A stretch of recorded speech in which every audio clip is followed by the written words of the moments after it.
Noong ika-15 taon ng paghahari ni Tiberio, habang si Poncio Pilato'y gobernador ng Judea, si Herodes ang puno sa Galilea, sina Anas at Caifás sa mga punong pari. Dumating ang salita ng Diyos kay Juan sa ilang at ipinangaral niya ang pagsisisi para sa kapatawaran ng kasalanan. Magsisi kayo at magpabautismo at kayo'y patatawarin ng Diyos.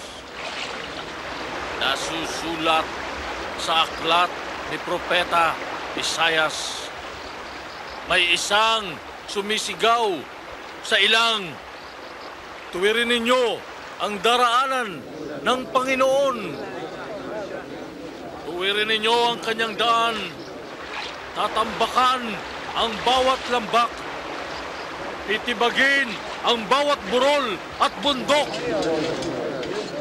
Dapat tuwirin ang mga daang liku-liko at ang mga baku-bakong daan ay dapat patagin at makikita ng lahat ang pagliligtas ng Diyos. Anong aming gagawin? Ano nga ba dapat namin gawin?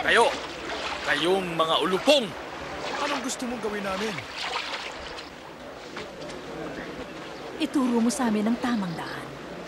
Ang sinumang may dalawang damit ay dapat magbigay sa taong wala nito. At ang sinumang may pagkain ay dapat magbigay din. Guro. Kami maniningil ng buwis. Anong aming gagawin? Huwag kayong maningil ng sobra. At kami naman, anong dapat namin gawin? Huwag kayong mangingikil kanino man. At huwag kayong magbibintang ng walang katotohanan. Masiyahan kayo sa inyong kita.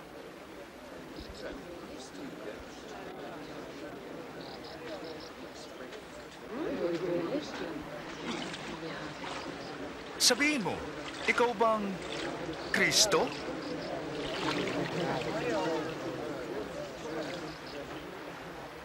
Kayo ay binabautismohan ko sa tubig. Ngunit may darating na higit na dakila kaysa sa akin. Hindi ako karapat-dapat na magkalag ng tali ng kanyang sandalyas. Siya ay magbabautismo sa Espiritu at sa apoy. Hawak niya ang kalaykay upang alisin ang dayami at titipunin ang trigo sa kanyang kamalig.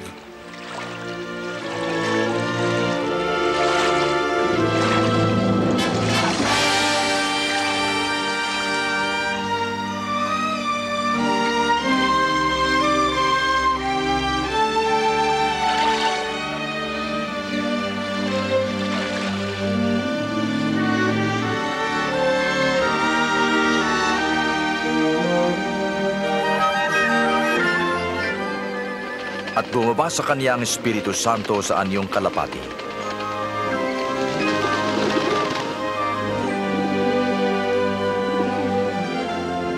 Isang tinig mula sa langit ang nagsabi, "Ikaw ang minamahal kong anak, lubos kitang kinalulugdan."